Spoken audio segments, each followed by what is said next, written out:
c'est Julia qui fait la visite, alors moi je la fais 3-4 fois de suite la visite.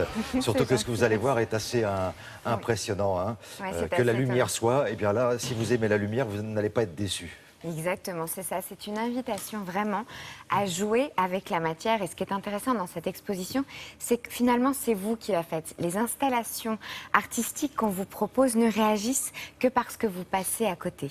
Donc, de dizaines de façons différentes, mais c'est déjà ça qui est étonnant parce que vous touchez l'œuvre. Vous ne faites que toucher l'œuvre et qu'interagir avec l'œuvre.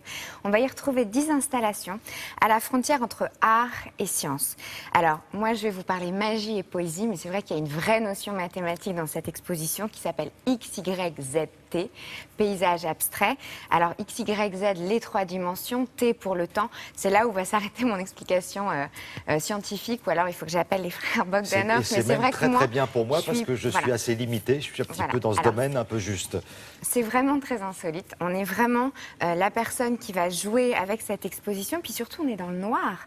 Donc en plus c'est vraiment féerique de se retrouver d'un seul coup dans cet univers. L'interaction est assez étonnante.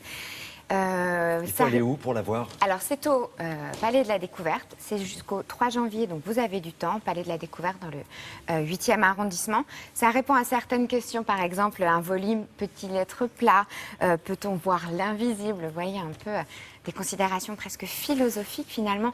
Je vous emmène en voyage, regardez.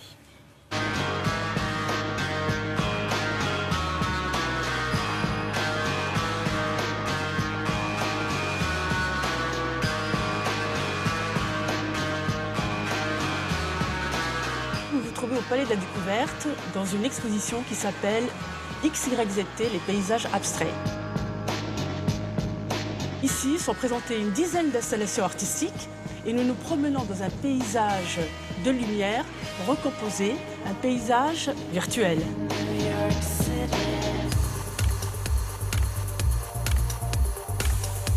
Cette exposition en fait, a été créée à 4 mains, entre d'un côté un scientifique et une scénographe. Le scientifique était passionné de jonglage. Son idée en fait était d'arriver à développer des algorithmes qui lui permettent de jongler avec des lignes, des points, des lettres. Lorsqu'on rentre, on va marcher sur une surface qui est représentée par des lignes qui vont se mettre en mouvement par la détection de la présence de notre corps. On va associer une force qui ressemblera à la force d'une goutte d'eau qui rebondit sur une surface liquide. On continue la balade et là on va arriver dans un champ qui va bouger en fonction de notre présence et du coup ça va un petit peu reproduire un mouvement naturel de champ d'herbe. Les 2 artistes ont fait un miroir déformant très contemporain. On est filmé et projeté en direct. L'image est découpée en tranches horizontales. La première tranche c'est vraiment comme un miroir.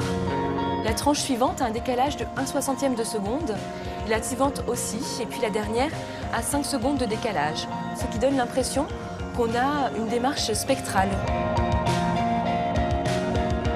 L'arbre à lettres, si on le regarde de près, il a une structure qui est autosimilaire, c'est-à-dire qu'on part d'un tronc sur lequel il y a une branche qui s'est développée. On va répéter ce schéma un nombre de fois déterminé jusqu'à obtenir un arbre. Les nuées mouvantes, c'est un petit peu comme si on va modéliser une foule d'abeilles. Et donc on va avoir notre silhouette qui va être habitée d'une nuée d'abeilles et qui va bouger en fonction de nos mouvements. Le cube, il y a 4 caméras Kinect qui captent nos mouvements. Si j'approche ma main sur le bord d'une arête du cube, je vais voir par exemple des petits points qui vont s'écarter sur les 2 faces du cube.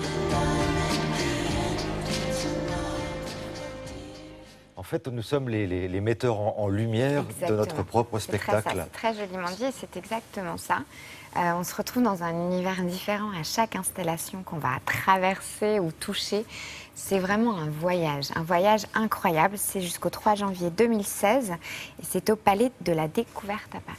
Vous imaginez bien qu'après ce reportage, il va y avoir du monde. On peut y aller. Il faut être seul à chaque fois ou on peut aller en groupe? C'est une exposition que vous allez faire à plusieurs. En groupe, vous n'êtes pas seul. C'est un endroit qui est limité, qui est vraiment dans le noir. Vous allez rentrer doucement, tranquillement dedans. Mais vous pouvez y aller à plusieurs. Ça ne vous empêchera pas d'interagir avec l'œuvre de toute façon. Merci beaucoup, Julia. La pub